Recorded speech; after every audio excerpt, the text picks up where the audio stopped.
রাজনৈতিক বিশ্লেষক ডাক্তার জাহেদুর রহমান বলেছেন এই মুহূর্তে আওয়ামী লীগ এক্সিকিউটিভ অর্ডারে যদি নিষিদ্ধ হলে জামায়াতের পারপাস সার্ভ করে।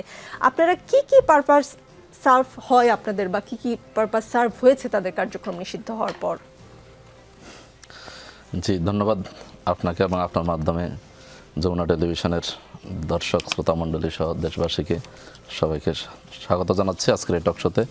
এবং যে বিষয়টি আপনি প্রশ্ন করেছেন, আসলে ডক্টর জাহিদুর রহমান স্যার যিনি এই কথাটি বলেছেন জামাতের উদ্দেশ্যে সার্ভ করে, তো এটা নিশ্চয়ই ব্যাখ্যাটা ওনার কাছ থেকে নিলেই সবচেয়ে ভালো হতো।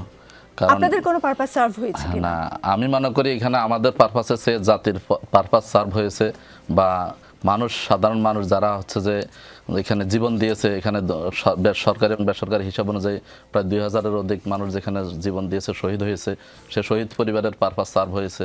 এখানে যারা 40,000-এর মতো মানুষ যারা আহত পঙ্গুত্ব বরণ করে আজকে যারা মৃত্যুর সাথে পাঞ্জা লড়তেছে, হাসপাতালে এখনও কাতরাচ্ছে, সেই পরিবারগুলোর পারপাস সার্ভ করেছে।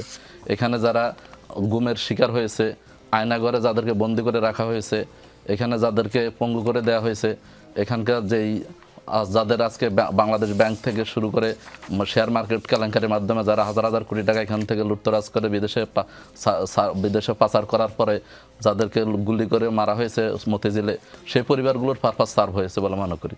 এই জন্য এখানে শুধুমাত্র এটা জামাতের দিকে ছাপিয়ে দিয়ে এটাকে অন্য একটা গোষ্ঠীকে সুযোগ করে দেওয়ার জন্য তো এই কথা বললে অ্যাডভোকেট মাহফুজুল হক নাকি আসলে কি আপনাদের রিঅ্যাকশন কি হবে সেটা এখনো আপনারা ডিসাইড করতে পারেননি। কেন এটা বলছি আমি একটু পড়ে শোনাই। শনিবার রাতে সামাজিক যোগাযোগ মাধ্যমে আপনাদের আমির লিখেছেন, আওয়ামী লীগ নিষিদ্ধের দাবিতে চলমান রাজপথের আন্দোলনে অংশগ্রহণকারী বিপ্লবী তরুণ যুবা ও নেতাকর্মীদের উদ্দেশ্যে অভিনন্দন ও কৃতজ্ঞতা।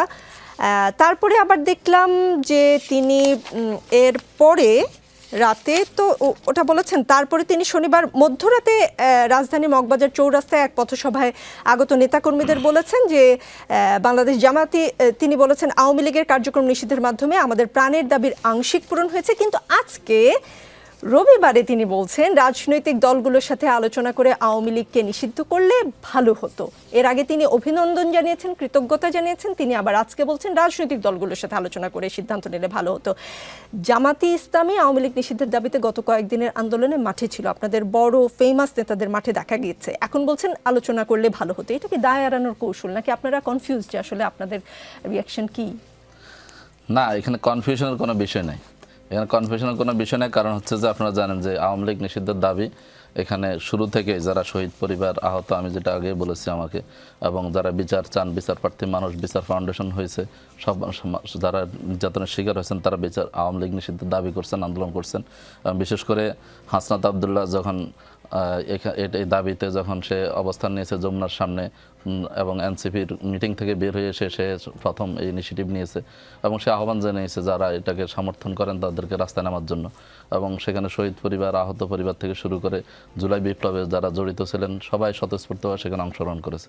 সেখানে আমি মনে করি জামাত ইসলামী বা ইসলামী ছাত্র শিবির যারা গিয়েছেন তারা ব্যক্তিগত উদ্যোগে এবং সেখানে গিয়েছেন, দলীয়ভাবে নোটিশ জারি করে, সার্কুলার জারি করে কাউকে এখানে যেতে বলা হয় নাই। বা আমির জামা আপনি এটা দেখাইতে পারেন না যে সার্কুলার জারি করা হয়েছে যে সবাই এখানে আসেন। এখানে যারা গিয়েছেন ব্যক্তিগত উদ্যোগে গিয়েছেন। সেটা কিভাবে গিয়েছেন সেটা যারা ব্যক্তিরা, যিনি একজন, আপনি যদি শফিকুল ইসলাম মাসুদ ভাইয়ের কথা বলেন বা অন্যদের কথা বলেন, তারাও তো একজন ব্যক্তি, সে যেতে পারে, সে তো একজন নাগরিক হিসেবে সে যেতে পারে। দলীয় অবস্থান কি রাজনৈতিক দলগুলোর সাথে আলোচনা করলে ভালো হতো, নাকি আপনারা খুশি, কৃতজ্ঞ, অভিনন্দন, কোনটা? সেটা দলীয় অবস্থান তো অবশ্যই আমির জামাত বা দলীয় নির্বাহী কমিটি যারা আছেন তারাই সেটা ব্যক্ত করবেন এবং সেটা ইতিমধ্যে আপনি আমার সামনে প্রকাশও করেছেন। আমির জামাত বলেছেন, তো আমির জামাত এটা বলেন নাই যে এটা করাটা খারাপ হয়েছে বা এখন আমরা এটা চাই না, এরকম কোনো স্টেটমেন্ট দেন না। বলছেন যদি দলীয় রাজনৈতিক দলগুলোর সাথে আলাপ করে সেটা হইতো তাহলে হয়তো ভালো হতো, কিন্তু তার মানে এটা বলেন না যে এখন যেটা করছে এটা খারাপ বা আমরা এটা মানি না, এরকম কোনো কথা তো বলেন না। এর মধ্যে আমি কোনো ধরনের পার্থক্য দেখি না এবং সেটা ধারাবাহিকতায় আছে।